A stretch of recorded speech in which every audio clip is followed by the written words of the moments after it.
C'est pourquoi il est aujourd'hui indispensable de concevoir une politique portuaire ambitieuse et réaliste au profit de notre commerce extérieur. Nous faisons plusieurs suggestions.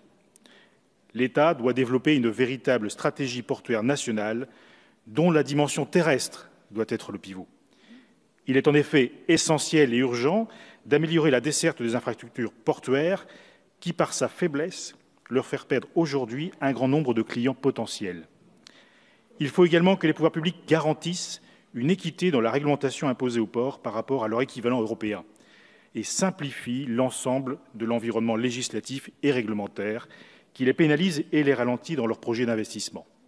Enfin, l'État doit, dans les négociations que l'Union européenne conduira avec les autorités britanniques, veiller à protéger l'économie portuaire des conséquences lourdes que pourrait avoir le Brexit.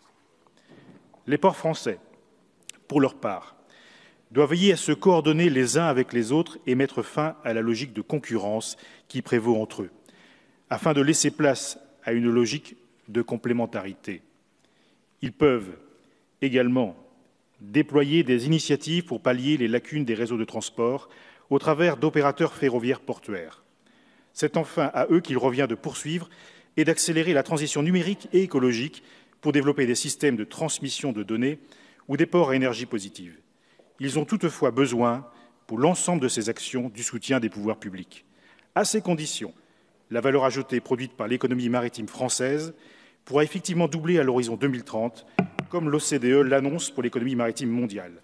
Cette progression se fera alors au bénéfice des territoires, qui verront leur industrie et leur emploi préservés, des entreprises qui pourront exporter plus facilement, des consommateurs qui pourront acheter des produits importés, dont la sécurité sera garantie,